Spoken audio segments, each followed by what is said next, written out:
സംസ്ഥാനത്ത് അതിശക്തമായ മഴ തുടരുന്ന പശ്ചാത്തലത്തിൽ വിവിധ ഡാമുകളിൽ ജലനിരപ്പ് ഉയരുകയാണ്. സംസ്ഥാനത്തെ പല ഇടങ്ങളിലെ ഡാമുകളിലും ജലനിരപ്പ് ക്രമാതീതമായി ഉയരുന്ന ഒരു സാഹചര്യമുണ്ട്. ഇടുക്കി ഡാമിൻ്റെ ഡൈവേർഷൻ ഡാമുകളായ കല്ലാർ, ഇരട്ടയാർ ഡാമുകളിൽ തന്നെ വലിയ രീതിയിലുള്ള ഒരു ജലപ്രവാഹമുണ്ട്. അതോടെ തന്നെ കല്ലാർമുട്ടി ഡാമിൻ്റെ 5 ഷട്ടറുകളും തുറന്നതായുള്ള വിവരം കൂടി ലഭിക്കുന്നുണ്ട്. ഇതിനപ്പുറത്തേക്ക് തന്നെ അപകട നിലയെ തുടർന്ന് KSEBിയുടെ ഡാമുകളിലും ജലനിരപ്പ് ഉയരുന്ന ഒരു സാഹചര്യമുണ്ട്. അതുകൊണ്ട് ഈ ഡാമുകളിലെല്ലാം റെഡ് അലേർട്ട് പ്രഖ്യാപിച്ചിട്ടുണ്ട്. ജലനിരപ്പ് ഉയർന്നതോടെ തന്നെ തിരുവനന്തപുരം ജില്ലയിൽ നെയ്യാർ ഡാമിലെ ഷട്ടറുകൾ ഉയർത്തിയിട്ടുണ്ട്. അതോടൊപ്പം തന്നെ അരുവിക്കര ഡാമിൻ്റെ ഷട്ടറുകൾ ഉയർത്തിയിട്ടുണ്ട്. 2 മുതൽ 5 വരെയുള്ള ഷട്ടറുകളാണ് ഉയർത്തിയിട്ടുള്ളത്.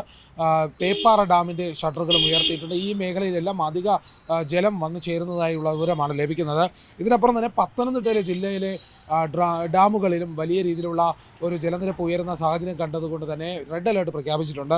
വളരെ വൈകാതെ ഡാമുകളുടെ ഷട്ടറുകൾ തുറക്കുമെന്നുള്ള വിവരമാണ് ലഭിക്കുന്നത്. മൂഴിയാർ ഡാമിൻ്റെ സാഹചര്യമെല്ലാം റെഡ് അലേർട്ടിൻ്റെ പരിധിയിൽ വന്നിരിക്കുകയാണ്. ശബരിമല തീർത്ഥാടകർ നദിയിലിറങ്ങുന്നത് ഒഴിവാക്കുക എന്നുള്ള ഒരു നിർദ്ദേശം കൂടി മുന്നോട്ട് വയ്ക്കുന്നുണ്ട്. അതോടൊപ്പം തന്നെ ഈ പരിസരത്തെല്ലാം നദികളിൽ ചെറുവള്ളങ്ങളുമൊക്കെ ഇറക്കുന്നവർ അത് ഒഴിവാക്കണമെന്നുള്ള ഒരു നിർദ്ദേശം കൂടി മുന്നോട്ട് വരുന്നുണ്ട്. ഇനി മഴ തുടരുന്ന സാഹചര്യത്തിൽ മിക്ക ഡാമുകളിൽ ജലനിരപ്പ് അധികമായി ഉയരുന്ന ഒരവസ്ഥയിലേക്കാണ് കടക്കുക. ഏതായാലും വലിയ രീതിയിലുള്ള ഒരു പ്രതിസന്ധി ഇവിടെ കാണുന്നുണ്ട്. ശക്തമായ ജലനിരപ്പ് ഉയരുന്നത് കൊണ്ട് തന്നെ മിക്ക ഡാമുകളിലും ഇനി ഷട്ടറുകൾ ഉയർത്തുന്ന സാഹചര്യത്തിലേക്ക് കടക്കും. ഏതായാലും അതിതീവ്രമായ മഴയാണ് വിവിധ ജില്ലകളിൽ ഇപ്പോഴും പെയ്തുകൊണ്ടിരിക്കുന്നത്. ഏറ്റവും പുതിയ വാർത്തകളും വിശേഷങ്ങളും വിരൽത്തുമ്പിലറിയാൻ സീ മലയാളം ന്യൂസ് എല്ലാ ഡിജിറ്റൽ പ്ലാറ്റ്ഫോമുകളിലും ലഭ്യം.